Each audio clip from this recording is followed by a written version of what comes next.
बड़ी खबर इस वक्त आ रही है। जम्मू कश्मीर के त्राल में आतंकियों के साथ चल रही मुठभेड़ में एक आतंकी को मार गिराया गया है। मुठभेड़ में सीआरपीएफ का एक जवान भी घायल हो गया। सुबह से चल रही मुठभेड़ में महेश कुमार मीणा घायल हो गए और एक आतंकी को इस मुठभेड़ में मार गिराया गया है। रिफत हमारे सहयोगी फोन लाइन पर मौजूद हैं। रिफत, मुठभेड़ में क्या ताजा हालात बने हुए हैं? देखिए प्रशांत, अभी एक मिलिटेंट के मारे जाने की खबर आ रही है और बताया जा रहा है कि ये मिलिटेंट जैश से ताल्लुक रखता है और अभी एनकाउंटर जो है लास्ट स्टेज पे है, लेकिन सीआरपीएफ का एक जवान जो है वो घायल हो गया, गंभीर रूप से घायल हो गया था और उसे आर्मी बेस हॉस्पिटल शिफ्ट किया गया था। अभी जो है जिस तरीके से कहा गया कि सीरियसली इंजर्ड है, अभी जिस तरीके की खबर मिल रही है आर्मी हॉस्पिटल से कि वो अभी वहाँ पे इज बैटिंग फॉर लाइफ, इतना गंभीर रूप से वो घायल हुआ है। लेकिन अभी जहां तक एनकाउंटर की बात है, अभी शायद इसमें और कुछ टाइम लग सकता है, क्योंकि वहां पे पत्थरबाजी शुरू हुई थी जो ही एनकाउंटर शुरू हुआ था। क्लैशेस, अभी जो लास्ट रिपोर्ट्स आए थे, क्लैशेस वहां पे चल रहे थे क्योंकि काफी ज्यादा बर्फबारी हुई थी रात के दौरान, लेकिन उसके बावजूद भी सिक्योरिटी फोर्सेस ने वहां पे कॉर्डन किया, सर्च ऑपरेशन शुरू किया। इस बीच फायरिंग हुई और मुठभेड़ शुरू हुई। अभी एक मिलिटेंट के मारे जाने की खबर है और एक सीआरपीएफ का एहलकार गंभीर रूप से घायल। रिफत, जो आतंकी हिजबुल मुजाहिदीन का मारा गया है, क्या उसके बारे में पता चल पाया है? क्या स्थानीय था या ये सीमा पार से आया आतंकी था? देखिए, बताया जा रहा है कि एक मकामी जो है एक मिलिटेंट मारा गया है और जिस तरीके से पहले खबरें आई थी कि एक टॉप कमांडर जो है वहाँ पे फंसा हुआ था, लेकिन खबर ये भी आ रही है कि जैश का एक मिलिटेंट वहाँ पे मारा गया है। अभी हालांकि ऑफिशियली इसकी पुष्टि नहीं हुई है, ये सूत्रों के हवाले से खबर है। अभी ऑफिशियली पुष्टि हो जाएगी, बॉडी जो है रिकवर होने के बाद आइडेंटिटी एस्टेंट की जा रही है, उसके बाद ही जो है ऑफिशियली करेक्ट इन्फॉर्मेशन सामने आ सकती है। शुक्रिया। उधर उत्तर प्रदेश के खनन घोटाले के मामले में सीबीआई ने नई दिल्ली, लखनऊ, नोएडा, जालौन और हमीरपुर समेत 12 ठिकानों पर छापेमारी की है। इस मामले में आईएएस बी चंद्रकला के ठिकानों पर छापेमारी की गई। लखनऊ में चंद्रकला के घर पर सीबीआई ने छापे मारे और अवैध खनन से जुड़े दस्तावेज खंगाले और कई अहम दस्तावेज साथ भी ले गई। आईएएस बी चंद्रकला पर नियमों को ताक पर रखकर खनन पट्टे देने का आरोप लगा। इलाहाबाद हाई कोर्ट ने अवैध खनन पट्टों को निरस्त करके सीबीआई को जांच के निर्देश दिए थे। सीबीआई हाई कोर्ट के आदेश पर अवैध खनन की जांच कर रही थी और इसी के तहत 12 ठिकानों पर छापेमारी की जा रही है। आईएएस बी चंद्रकला पहले ही खनन घोटाले में सीबीआई के रडार पर थी और उन्होंने कुछ दिन पहले अपनी संपत्ति का ब्यौरा भी दिया था, जिसमें कई संपत्तियों की जानकारी सही नहीं पाई गई थी। हमीरपुर में भी मोरंग के 2 बड़े व्यापारियों के ठिकानों पर छापेमारी की जा रही है।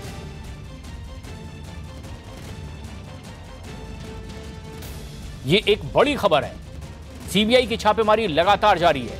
दिल्ली के साथ साथ लखनऊ, कानपुर, जालौन और हमीरपुर में बी चंद्रकला आईएएस ऑफिसर के कई ठिकानों पर छापेमारी है। दरअसल माना यह जा रहा है कि ए टेंडरिंग की व्यवस्था होने के बावजूद नियमों का उल्लंघन करते हुए टेंडर जारी किए गए थे और इसीलिए अब इस पूरी प्रक्रिया में जांच पड़ताल के लिए सीबीआई की छापेमारी। एक बड़ी खबर इस वक्त आ रही है उत्तर प्रदेश से, जहां राजधानी लखनऊ में आईएएस अफसर चंद्रकला के घर पर सीबीआई की छापेमारी लगातार जारी है।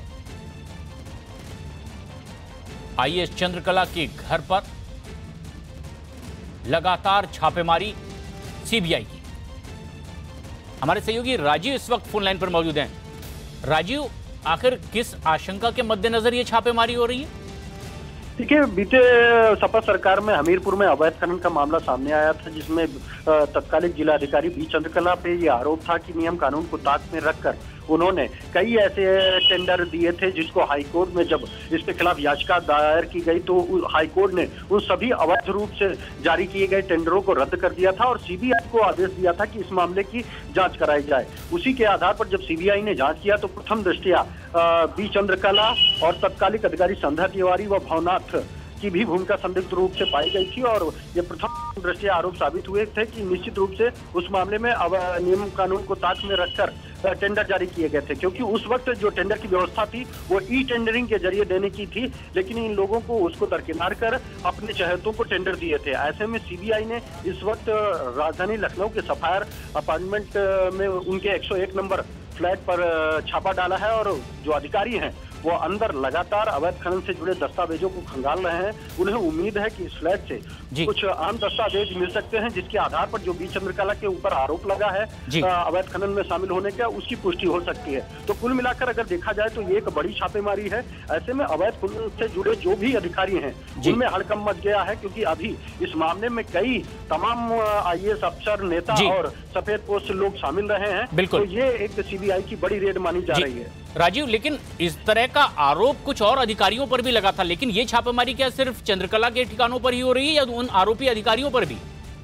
देखिए, जिस तरह से आपने देखा कि बीते दिनों लगातार जो भ्रष्टाचार से जुड़े अधिकारी रहे हैं उन पर सीबीआई ने कार्रवाई की है। राजधानी लखनऊ में कल भी एक छापा मारकर एक अधिकारी की गिरफ्तारी हुई थी। उसी में क्योंकि अवैध खनन के मामले में जो प्रथम दृष्टया जांच हुई है उसमें बी चंद्रकला के खिलाफ कुछ ऐसे साक्ष्य मिले हैं जिसके आधार पर यह कहा जा सकता है कि इनकी भूमिका संदिग्ध रही है उस मामले में। और यही कारण है कि सबसे पहले बी चंद्रकला के आवास पर छापा मारा गया है, क्योंकि जो उस वक्त अवैध रूप से टेंडर जारी किए गए थे वो साबित हुए हैं, और उसी के आधार पर कोर्ट पहले ही उन टेंडरों को अवैध घोषित करके रद्द कर चुका है। और यही कारण है कि सीबीआई ने सबसे पहले बी चंद्रकला के आवास पर छापा मारा। इससे पहले सीबीआई हमीरपुर जाकर भी कुछ दस्तावेज खंगाला था। उसने 7 दिन तक हमीरपुर में रुकी थी और उस दौरान भी उसके हाथ कई अहम दस्तावेज लगे हुए थे। उन्हीं के आधार पर आज बी चंद्रकला के लखनऊ स्थित आवास पर इस वक्त सीबीआई रेड कर रही है, और सीबीआई को उम्मीद है कि इस आवास से कुछ उन्हें अहम दस्तावेज मिल सकते हैं, जिसके आधार पर आगे जो अन्य अफसर हैं, जो लोग इस अवैध खनन के कार्य कारोबार में शामिल हैं, उनके खिलाफ भी कार्रवाई की जाएगी। ये सबसे अहम भी है कि आखिर कुछ और जो आरोपी हैं वो आखिर कौन कौन है जिन पर इसी कड़ी में आरोप लगे हैं? देखिए, अगर बात की जाए अवैध खनन के आरोप में तो जैसा कि आपको मालूम है कि तत्कालिक खनन मंत्री गायत्री प्रजापति पहले ही जेल में है, और उसके साथ ही साथ शासन के साथ ही जो हमीरपुर में चाहे वो जिलाधिकारी संध्या तिवारी हो या भवनाथ राय हो, उनके ऊपर भी अवैध रूप से पट्टा देने का आरोप है। तो ऐसे में उन लोगों के खिलाफ भी जांच की जा रही है, क्योंकि इनकी भूमिका सबसे पहले महत्वपूर्ण थी। तो सीबीआई को उम्मीद है कि अगर बी चंद्रकला के पास से कुछ अहम दस्तावेज मिलते हैं तो उसी के आधार पर अन्य अधिकारियों के यहाँ भी छापेमारी की जाएगी और उनसे भी पूछताछ की जा सकती है। अभी सूत्रों के हवाले से एक बड़ी खबर आ रही है कि सीबीआई इस मामले के बाद बी चंद्रकला से पूछताछ भी कर सकती है। शुक्रिया राजीव। तो उधर पहाड़ों पर लगातार बर्फबारी से पूरे उत्तर भारत में शीतलहर लगातार जारी। जम्मू कश्मीर में कल से हो रही लगातार बर्फबारी से श्रीनगर, राजौरी में बर्फ की चादर बिछी नजर आ रही है। चारों तरफ बर्फ ही बर्फ यहां दिखाई दे रही है। हिमाचल प्रदेश में भी कुछ ऐसे ही हालात दिखाई दे रहे हैं। लाहौल स्पीति और नारकंडा में भी बर्फ से ढके हुए इलाके नजर आ रहे हैं। उत्तराखंड में भी बर्फबारी की चेतावनी जारी कर दी गई है। श्रीनगर में देर रात बर्फबारी शुरू हो गई।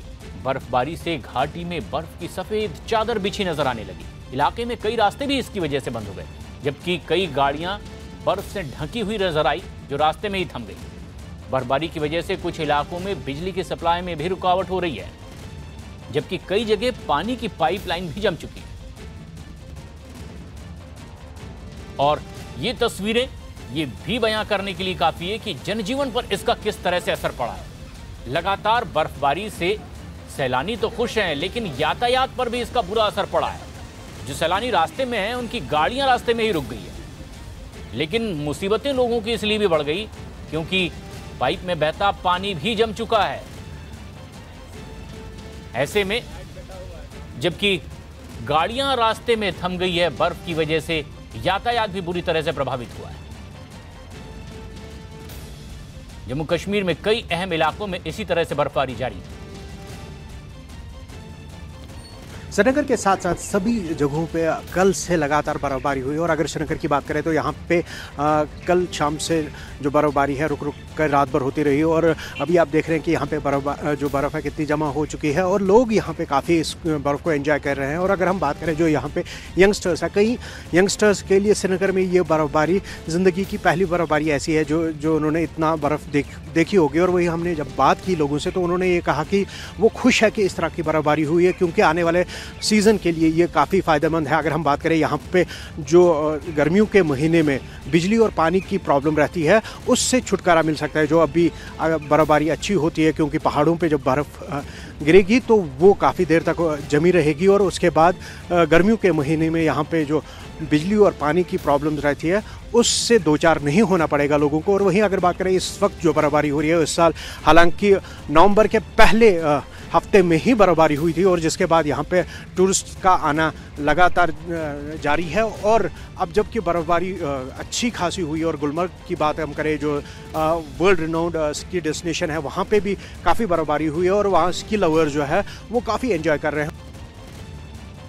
कल से हुआ है, इससे बहुत प्रॉब्लम हो गई है यहाँ पे कश्मीर में, क्योंकि ट्रैफिक भी नहीं चल रहा है, गवर्नमेंट सारा बंद पड़ा है और सड़कों पे भी आप देख सकते हैं मतलब कितनी प्रॉब्लम हो रही है। यहाँ पे गाड़ियों को भी चलने में दिक्कत हो रही है और लाइट भी यहाँ पे मतलब लाइटिंग का भी प्रॉब्लम हो रहा है। यहाँ पे लाइट भी कल से नहीं आ रही है कि पिछले साल भी जो है स्नोफॉल उतना हुआ नहीं, तो इस साल जो ये स्नोफॉल है मतलब बहुत ही अच्छा है क्योंकि मतलब जो माउंटेनियस रीजन है फिर समर्स में वाटर रहता है और टूरिज़्म के हिसाब से भी अगर हम देखें तो विंटर्स में जो है टूरिस्ट रिजॉर्ट जो है पहलगाम है, गुलमर्ग है, तो उनमें जो है ये एक टूरिज़्म का एक ज़रिया भी है। बर्फ़ गिरा, अभी बर्फ़ थोड़ा सा भी कल शाम से ही बिजली नहीं है।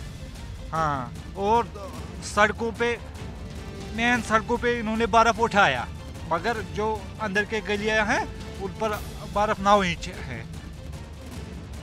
और लगातार बर्फबारी इन इलाकों में जारी है। बनिहाल की अब ये तस्वीरें आप देख रहे हैं, किस तरह से लगातार बर्फबारी से जनजीवन पर भी इसका असर पड़ा है। यातायात रुक रुक कर आगे बढ़ता दिखाई दे रहा है, लेकिन जहां रास्तों में बहुत ज्यादा बर्फबारी हुई है वहां मशीनों से इस बर्फ को रास्ते से हटाने की कवायद जारी है ताकि यातायात आगे बढ़ सके। लेकिन जनजीवन पर भी इसका असर पड़ा है। कई जगह पाइपलाइन पूरी तरीके से जम चुकी है। रास्ते में बर्फबारी की वजह से सैलानी भी कई जगह रास्ते में फंसे हुए हैं। जम्मू कश्मीर के बनिहाल की ये तस्वीरें आप देख रहे हैं, जहां लगातार बर्फबारी हो रही है। जो गाड़ियां रास्ते में थी वो बर्फबारी की वजह से वहीं खड़ी हो चुकी हैं और आगे नहीं बढ़ पा रही। ऐसे में मशीनों के जरिए रास्ते से बर्फ को हटाने का काम जारी है। बनिहाल और श्रीनगर की ये तस्वीरें आप देख रहे हैं, जहां लगातार बर्फबारी से जनजीवन पर इसका असर पड़ा। हालांकि इसी तरह के मौसम का लुत्फ उठाने के लिए बड़ी तादाद में सैलानी भी इन दिनों वहां पहुंचते हैं, लेकिन जो सैलानी रास्ते में हैं उनकी मुश्किलें भी बढ़ गई है कि उनकी गाड़ियां रास्ते में रुक चुकी हैं। बनिहाल में, श्रीनगर में दूर दूर तक नजारा कुछ इसी तरह से दिखाई दे रहा है।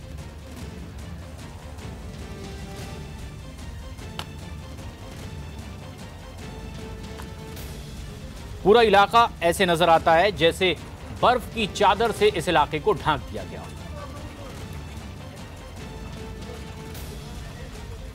ऐसे में हिमाचल के लाहौल स्पीति में भी तस्वीरें कुछ इसी तरह से नजर आ रही है। भारी बर्फबारी से लोगों को मुश्किलों का सामना करना पड़ रहा है। स्पीति घाटी के केलोंग, कोकसर और दरचा में 1 फीट मोटी बर्फ की परत जम चुकी है। वहां बीते कुछ दिनों से बर्फबारी का सिलसिला लगातार जारी है और इसी वजह से लोग कड़ाके की सर्दी का सामना करने को मजबूर हैं।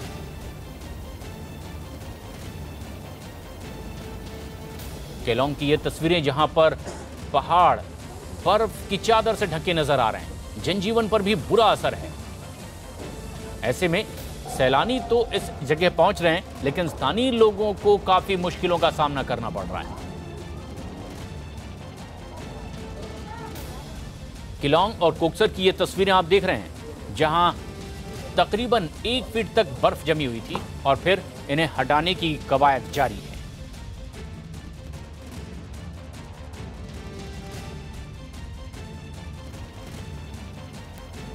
लेकिन हिमाचल प्रदेश के नारकंडा में भी तापमान में भारी गिरावट दर्ज की गई है। यहाँ पानी की सप्लाई वाली पाइपलाइन में पानी जम चुका है, बर्फ में तब्दील हो चुका है। असल में पहाड़ों में बहकर आने वाला पानी वहाँ टंकियों में जमा हो जाता है और फिर लोग उसे पीने के काम में लाते हैं। लेकिन तापमान 0 से भी नीचे चले जाने की वजह से न केवल टंकियों का पानी जम गया है, बल्कि पहाड़ों से बहकर आने वाला पानी भी बर्फ बन चुका है। पानी के जम जाने की वजह से लोगों के सामने अब पीने के पानी की समस्या खड़ी हो गई है। टपकता हुआ पानी तक जम गया है और ऐसे में दूर दूर तक सफेद बर्फ की चादर नजर आ रही है। सबसे खास बात यह भी कि यहां बड़ी तादाद में लोग बर्फबारी का लुत्फ उठाने के लिए पहुंचते हैं, लेकिन तापमान बहुत ज्यादा नीचे गिरने से जनजीवन पर भी असर पड़ा है। लेकिन जम्मू कश्मीर के राजौरी में भी भारी बर्फबारी हो रही है। पहाड़ी इलाकों में चारों तरफ बर्फ ही बर्फ नजर आ रही है और रास्तों पर बर्फ की चादर बिछी दिखाई दे रही है। घरों और पेड़ पौधों के ऊपर भी बर्फ की मोटी मोटी परत जमी हुई है। रास्तों पर भी जबरदस्त बर्फबारी की वजह से यातायात पूरी तरीके से ठप नजर आ रहा है कई जगह। लेकिन बर्फबारी लगातार जारी है। जिन रास्तों से बर्फ हटाई जा रही है, कुछ ही देर बाद फिर एक बार बर्फबारी के बाद वो रास्ता मोटी बर्फ की चादर से ढका नजर आ रहा है। पेड़ पौधे, घर, गाड़ियां, सब कुछ बर्फ से ढका नजर आ रहा है। हिमाचल प्रदेश के मनाली में भी बर्फबारी हो रही है। मौसम की करवट के बाद पूरा मनाली शहर अब शीतलहर की चपेट में है। मनाली और आसपास बर्फबारी को देखने के लिए बड़ी संख्या में पर्यटक भी पहुंच रहे हैं। जो मनाली पहुंच चुके हैं वो परिवार सहित इस फिजा का लुत्फ उठा रहे हैं। लेकिन रास्ते में फंसे हुए कुछ सैलानी तकलीफ का भी सामना करना पड़ रहा है। वहीं हिमाचल प्रदेश के कुल्लू में भी बर्फबारी हो रही है। मौसम विभाग ने अगले 2 दिनों तक यहां बर्फबारी की चेतावनी जारी की है। जिला प्रशासन ने अलर्ट जारी कर दिया है। लोग अलाव जलाकर ठंड भगाने की कोशिश में लगे हुए हैं और ऊंचाई वाले क्षेत्रों में लोगों को एहतियात बरतने की सलाह दे दी गई है। पर्यटकों को ऊंचाई वाले क्षेत्रों में जाने से रोक दिया गया है क्योंकि तापमान में कुछ और गिरावट आने की आशंका जाहिर की गई। लेकिन कुछ और खबरें। हिमाचल प्रदेश के नाहन में स्कूल बस के खाई में गिरने की वजह से 5 बच्चों की मौत हो गई है, जबकि बस के ड्राइवर की भी जान चली गई है। रेणुका जी में खड़कोली के पास खाई में स्कूल बस गिरने से करीब 11 बच्चे घायल हो गए हैं और इन्हें सिविल अस्पताल उपचार के लिए पहुंचाया गया है।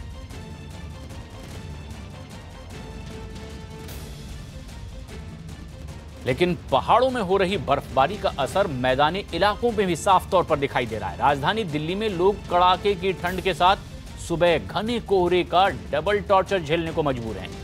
कोहरे की वजह से दिल्ली में कई जगह विजिबिलिटी काफी कम हो गई है, जिससे लोगों को परेशानियों का सामना करना पड़ रहा है। दिल्ली में आज सुबह तापमान 6 डिग्री दर्ज किया गया है।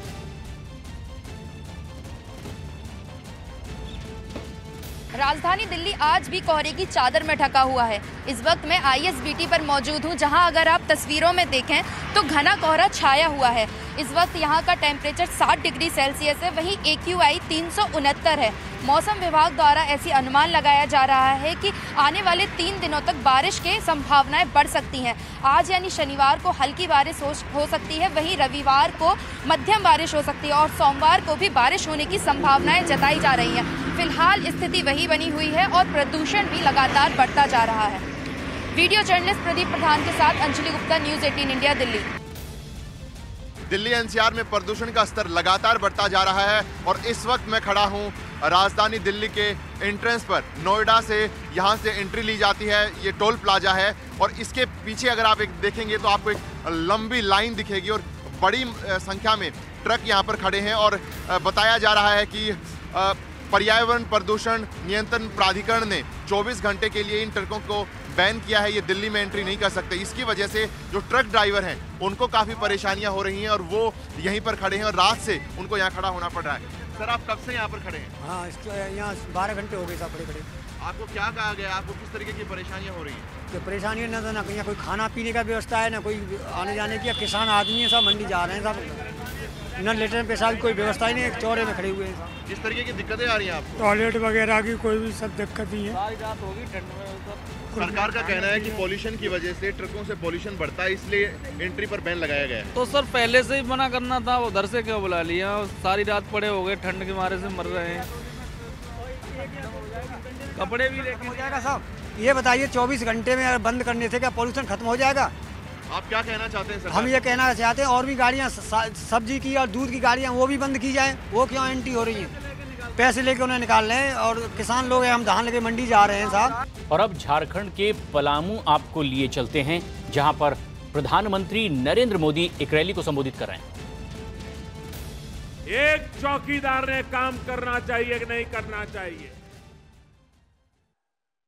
आजादी के बाद इतने सालों तक देश कैसे चला है, ये परियोजना, उसका हाल किसानों का बेहाल, ये जीती जागती एक केस स्टडी करने जैसा काम है। ये परियोजना इस बात की भी गवाह है कि कैसे पहले झारखंड और बिहार के लोगों के साथ नाइंसाफी की गई। भाइयों और बहनों, ये किसान को सिर्फ वोट बैंक समझने और किसान को अन्नदाता समझने वाले एक तरफ वो लोग हैं जिनके लिए किसान वोट बैंक है, एक तरफ हम लोग हैं जिनके लिए हमारा किसान अन्नदाता है। ये फर्क है। जो पहले थे उन्होंने किसान को वोट बैंक समझा, और आज हम हैं जो आपको अन्नदाता मानकर आपकी खेती में आने वाली हर मुश्किलें दूर करने का ईमानदारी से प्रयास कर रहे हैं। साथियों, आज कुछ लोग इस अवसर को इस रूप में देखेंगे कि आज इतने सालों से लटका हुआ एक काम आगे बढ़ रहा है। ये बात इतनी छोटी नहीं है। आप विचार कीजिए, जब संयुक्त बिहार था, झारखंड नहीं बना था, एक ही सरकार पटना में बैठती थी, अगर थोड़ी सी संवेदनशीलता किसानों के प्रति होती, यहां के लोगों की मुसीबत का थोड़ा सा भी ज्ञान होता, तो एक संयुक्त सरकार रहते हुए ये काम इतने दिनों तक लटका नहीं होता और 30 करोड़ का 2400 करोड़ तक मामला नहीं पहुंचता। दूसरी बात, आज हिंदुस्तान में पानी को लेकर के अड़ोस पड़ोस के राज्यों के बीच ऐसी लड़ाई चल रही है, सुप्रीम कोर्ट में मामले पड़े हुए हैं, पानी बह रहा है, समंदर में जा रहा है, लेकिन अपने राजनीतिक कारणों से लड़ाइयां लड़ी जा रही है। आज की यह घटना विशेष रूप से देश को नोटिस करनी होगी। मैं बिहार के मुख्यमंत्री मेरे मित्र नीतीश कुमार जी को बधाई देता हूं। मैं झारखंड के मेरे साथी मुख्यमंत्री रघुवर दास जी को बधाई देता हूं कि दोनों सरकारों ने मिलकर के दोनों राज्यों से जुड़ा हुआ इस प्रोजेक्ट को उन्होंने संपन्न करने की दिशा में समझदारी पूर्वक कदम उठाए। मैं बिहार से आए हुए हमारे सांसदों का अभिनंदन करता हूं। मैं झारखंड के मेरे सांसदों का अभिनंदन करता हूं। दोनों राज्यों ने, सांसदों ने मिलकर के जब भी मेरे पास आए, झारखंड और बिहार के दोनों दिशा के साथ में आए, और ये समस्या इस राज्य की उस राज्य की नहीं, हमारे देश के किसानों की है, उनको लाभ मिलना चाहिए, मिलजुल करके। और मैं इन सभी एमपीज को बधाई देता हूं, इस एक मुद्दे को लेकर के वो कभी चैन से बैठे नहीं है, चैन से सोए नहीं है। आपके लिए ये दिन रात दौड़ते रहे हैं और मुझे भी दौड़ाते रहे। और इसलिए मैं इन सांसदों का आज विशेष रूप से अभिनंदन करता हूं। और इसलिए आज ये डैम बन रहा है, उसके साथ साथ भारत के फेडरलिज्म को एक नई ताकत देने का काम बिहार और झारखंड दोनों सरकारों ने मिलकर के किया है। ये मेरे लिए विशेष गर्व की बात है, आनंद की बात है, और देश के अन्य राज्यों के लिए भी इसमें से बहुत कुछ सीखने का है। और इसलिए मैं विशेष रूप से सांसदों को, दोनों सरकारों को, दोनों मुख्यमंत्रियों को हृदयपूर्वक बहुत बहुत बधाई देता हूं। साथियों, आज कुछ लोग देश के किसानों को कर्ज माफी के नाम पर बहला रहे हैं, किसानों से झूठ बोल रहे हैं। मुझे पता है कि उन्होंने कभी उत्तर कोयल परियोजना का नाम तक नहीं सुना होगा। उनको तो ये भी पता नहीं चलेगा ये कोयल पंखी का नाम है कि डैम का नाम है कि नदी का नाम है, कुछ पता नहीं होगा। जब उनकी सरकार केंद्र में थी तो ऐसे लोगों ने कभी परवाह ही नहीं की कि देश में जो सिंचाई परियोजनाएं बरसों से अटकी हैं, अधूरी हैं, उन्हें पूरा किया जाए। आप मुझे बताइए, ये करीब करीब आधी शताब्दी से लटका हुआ प्रोजेक्ट ये समय पर पूरा हुआ होता तो इस क्षेत्र का किसान कभी कर्जदार बना होता क्या? बना होता क्या? उसको कर्ज लेना पड़ता क्या? वो कर्ज में डूबता क्या? उसको पहले आपने कर्ज करने के लिए मजबूर कर दिया, उसका जीना बिना कर्ज असंभव कर दिया, और अब राजनीति करने के लिए निकल पड़े हैं। अच्छा होता अगर किसानों के थोड़ी सी भी संवेदना होती, ऐसे सारे काम पूरे कर दिए होते तो मेरा किसान कभी कर्ज के बोझ में डूबा नहीं होता। अरे वो तो दुनिया को कर्ज देने की ताकत वाला बन गया होता। भाइयों और बहनों, जब हमारी सरकार आई तो किसान के खेत में पानी पहुंचाने का बीड़ा हमने उठाया। जब पुरानी अधूरी सिंचाई परियोजनाओं के कागज निकलवाए तो ऐसे ऐसे कारनामों का पता चला कि मेरी तो आंखें खुल गई, खुली खुली रह गई जी। एक प्रकार से आंखें फट गई, ऐसा काम करके गए। आप कल्पना कर सकते हैं कि सिर्फ उत्तर कोयल परियोजना नहीं, अनेक ऐसी सिंचाई परियोजना थी जहां पर बांध बन गए तो नहर नहीं बनी, नहर बन गई तो बांध का काम अधूरा पड़ा हुआ था, बांध और नहर दोनों बन गए तो उसको जोड़ने का काम नहीं हुआ।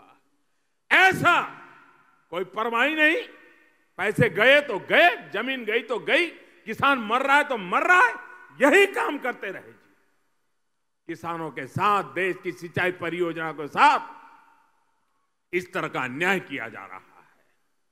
मैंने देश भर की ऐसी बड़ी परियोजनाओं की लिस्ट बनवाई, बजट में पैसों का इंतजाम किया और फिर शुरू की प्रधानमंत्री सिंचाई परियोजना। आज इस परियोजना की वजह से देश की उन 99 बड़ी परियोजनाओं को पूरा किया जा रहा है जो 30-30, 40-40 साल से अटकी पड़ी थी, फाइलें भी खो गई थी। साथियों, आप जानते हैं हम इस पर कितनी राशि खर्च कर रहे हैं? मैं आपको बताता हूं, करीब करीब 90,000 करोड़ रुपया, यानी एक प्रकार से 1 लाख करोड़ रुपया। ये है हमारा काम करने का तरीका। भाइयों और बहनों, अगर मुझे राजनीति करनी होती, अगर मुझे किसानों को वोट बैंक का हिस्सा ही बना के रखना होता तो मेरे लिए तो बहुत सरल था। ये 1 लाख करोड़ रुपए की इतनी सारी योजनाओं के पीछे मेहनत करने की क्या जरूरत थी? दिन रात पूछताछ करने की क्या जरूरत थी? बाबुओं को दौड़ाने की क्या जरूरत थी? सीधा साधा 1 लाख करोड़ रुपया किसानों को कर्ज माफी कर करके बस बांट देता। लेकिन मैंने किसानों को गुमराह करने वाला रास्ता नहीं चुना, पाप नहीं किया। कर्ज माफी तो एक पीढ़ी की हो जाती, 1 साल की हो जाती, लेकिन 1 लाख करोड़ से जो पानी आएगा वो आने वाली सदियों तक लोगों का भला करेगा। किसान की 5-5, 25-25 पीढ़ी का भला करेगा। वो कभी कर्जदार न बने, ये ताकत उसको मिलने का काम हमने किया। हमने वो वोट बैंक की राजनीति नहीं की, हमने मेरे किसान को मजबूत करने का काम किया है। और इसलिए भाइयों बहनों, ये चुनाव जीतने के खेल जो चल रहे हैं उसी खेल का परिणाम है कि उन्होंने किसान को कर्जदार बना के रखा है, उन्होंने नौजवान को याचक बना के रखा हुआ है, उन्होंने माता बहनों को असुरक्षित बना करके रखा हुआ है, उन्होंने सारी चीजें लोग सरकार के भरोसे जिए ऐसी व्यवस्था बना करके रखी है। उस व्यवस्था को बदलने के लिए मैं कोशिश कर रहा हूं। देश सरकार से नहीं, देश देशवासियों से चलना चाहिए। देश हम लोगों से नहीं, आपके लिए होना चाहिए, आपकी ताकत के भरोसे चलना चाहिए। इस इरादे से हम काम कर रहे हैं। भाइयों बहनों, सरकार के निरंतर प्रयास का वजह से आज अनेक योजनाएं पूरी हो चुकी है और मैं देख रहा हूं बहुत से प्रोजेक्ट आखिरी चरण में पहुंच गए हैं और आखिरी चरण में है। इसी बात को लेकर के ये पहले की सरकारों जो किसानों को वोट बैंक समझने वाले हो और हमारी सरकार किसानों को अन्नदाता समझती है, इसका सीधा सीधा फर्क है। आपको ये फर्क ये टीवी के एयर कंडीशन रूम में बैठे हुए लोगों से कभी पता नहीं चलेगा, अखबार की सुर्खियों में नहीं पता चलेगा। और इसलिए भाइयों बहनों, देश के उज्जवल भविष्य के लिए किसान को ताकतवर बनाना, इस राग पर चलना है। और हमने सिर्फ और सिर्फ अपने कर्म और अपने कर्तव्य, किसानों की सेवा करना, देश की सेवा करना, यह हमारा धर्म मान करके काम कर रहे हैं। साथियों, हमारी सरकार खेती और किसान को सशक्त करने के लिए एक नई सोच के साथ आगे बढ़ रही है। हमारा प्रयास बीज से बाजार तक नई व्यवस्थाएं खड़ी करके किसान को मजबूत करने का है। भाइयों और बहनों, देश की तमाम सरकारों ने आजादी के बाद से ही अपनी समझ और क्षमताओं के हिसाब से काम किया। किसी ने नाम पर ध्यान दिया तो किसी ने काम पर ध्यान दिया। आज यहां प्रधानमंत्री आवास योजना के तहत 25,000 लोगों को नए घर मिले हैं। और इसलिए मैं आपको एक उदाहरण इस योजना का भी देना चाहता हूं।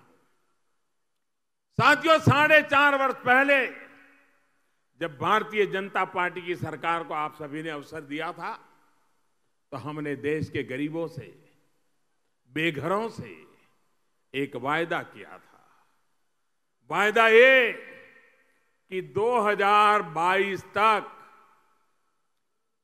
देश का गांव हो या शहर हो, हर देशवासी के सिर पर पक्की छत देने का प्रयास किया जाएगा। इस कोशिश में हमारी सरकार ने प्रधानमंत्री आवास योजना शुरू की। शहरों के लिए अलग, गांवों के लिए अलग। जब हमने इस योजना को शुरू किया तो फिर ये सवाल उठाया गया कि ऐसी योजना तो पहले भी थी, आप अलग क्या करेंगे, कैसे करेंगे? आप तो सिर्फ नाम बदल रहे हैं। शायद वो नाम बदलने से तिलमिलाए हुए हैं, लेकिन इस योजना में असली बदलाव क्या हुआ, कैसे हुआ, उसका प्रभाव क्या रहा, ये आज मैं आपके माध्यम से झारखंड की इस पवित्र धरती से देश के हर गरीब तक पहुंचाना चाहता हूं। भाइयों और बहनों, हमारे देश में गरीबों को घर देने के लिए योजना पहले भी चलती थी, लेकिन वो किसी परिवार के नाम से योजना चलती थी, उसमें घर की चिंता कम होती थी, परिवार का नाम बनाए रखने की चिंता होती थी। हमने आकर के बदलाव किया। हमने नरेंद्र मोदी आवास योजना नहीं बनाई, हमने नमो आवास योजना नहीं बनाई, हमने रघुवर दास आवास योजना नहीं बनाई। हमने सिंपल सी बात बता दी, ये प्रधानमंत्री आवास योजना होगी जब भी जो प्रधानमंत्री आएगा वो उसको आगे बढ़ाएगा। नाम का झगड़ा नाम के लिए नहीं, काम होना चाहिए, ये कोशिश मैं जानना चाहता हूं। यहां किसी को याद नहीं होगा कि पहले जिस बड़े बड़े नेताओं के नाम पर योजनाएं चलती थी वो घर है कहां। कागज पे नजर आएंगे, धरती पर नजर नहीं आएंगे। ये रुपये कहां गए, कहां गए वो लोग, कहां गए वो घर, कहां गए वो पैसे। यही खेल चलता रहा भाइयों बहनों। पहले की योजना में क्या क्या होता था, जब तक उनके खासदारों को, उनके आसपास के चेले चपाटों को दक्षिणा नहीं देते, तब तक आपका नाम भी तय नहीं होता था। साथियों, देश में पहले जो आवास योजना थी उसमें किसे घर मिलेगा, कैसे मिलेगा, इसकी चयन प्रक्रिया में बहुत बड़े बड़े खेल हुआ करते थे, दलाली हुआ करती थी। मैं सार्वजनिक रूप से पूछ रहा हूं, ये जो मुझे सर्टिफिकेट दिखा रहे थे 25,000 लोगों को घर मिला, ऐसे लोग बैठे हैं। मैं आपसे पूछना चाहता हूं, क्या प्रधानमंत्री आवास योजना पाने के लिए आपको किसी को रिश्वत देनी पड़ी है? जोरों से बताइए, वो सर्टिफिकेट ऊपर करके बताइए, मुझे देनी पड़ी है? किसी को पैसे देने पड़े हैं? किसी ने आपसे पैसे मांगे हैं? मैं देश भर के लोगों को कहना चाहता हूं, दलालों को हमारे यहां कोई जगह नहीं है, बिचौलियों को कोई जगह नहीं है। और इसलिए गरीब के खाते में सीधे बैंक से पैसे जमा करा रहे हैं। नाम तय करने में भी हमने वैज्ञानिक तरीका अपनाया है। 2011 की जनगणना के आधार पर, और पहले तो बीपीएल लिस्ट, और वो भी बदलता रहता था। लोग शिकायतें करते रहते थे कि मेरा नाम नहीं है, पहले था लेकिन अब कट गया है। वो कटता इसलिए था को बिचौलिए के जेब में कुछ डालता नहीं था। प्रधानमंत्री आवास योजना में हमने सबसे पहले इसी अव्यवस्था को सुधारा। अब गांवों में किसे घर मिलेगा, ये 2011 में जो जनगणना हुई थी उसके आधार पर ग्राम सभाओं द्वारा तय किया जाता है। इतना ही नहीं, अगर किसी वजह से किसी का नाम उस लिस्ट में नहीं है या किसी को कोई शिकायत है तो उसे भी अपील करने का पूरा मौका दिया जाता है। घर आवंटन में पारदर्शिता और ज्यादा बढ़ाने के लिए हमारी सरकार ने यह भी तय किया कि जिन जिन को घर दिया जाना है उनकी लिस्ट को ग्राम पंचायतों की दीवारों पर लगाया जाए। पूरे गांव को पता होना चाहिए कि ये लोग हकदार हैं और उनको घर मिलने वाला है। यानी हर स्तर पर हमारे प्रयास रहा कि गरीबों को घर मिले, जबकि पहले हर स्तर पर प्रयास होता था कि गरीबों का नाम कटे, लिस्ट से नाम निकले और दलालों की जेब भरती रहे। यही कारोबार होता रहता था। भाइयों और बहनों, पुरानी योजना से अलग एक और महत्वपूर्ण कार्य हमने किया। आज जिन्हें घर मिले हैं वो भी इसके गवाह हैं कि अब पहले लाभार्थी का ऑनलाइन रजिस्ट्रेशन होता है और फिर उसके बैंक खाते का सत्यापन किया जाता है। ये भी इसलिए किया जाता है ताकि लाभार्थी के खाते में सीधे पैसे ट्रांसफर करने में कोई दिक्कत ना आए। भाइयों और बहनों, पहले की योजना में स्थिति ये रहती थी कि अलग अलग स्तर पर अलग अलग बैंक खाते होते थे जहां से लाभार्थियों को पैसे रिलीज किए जाते थे।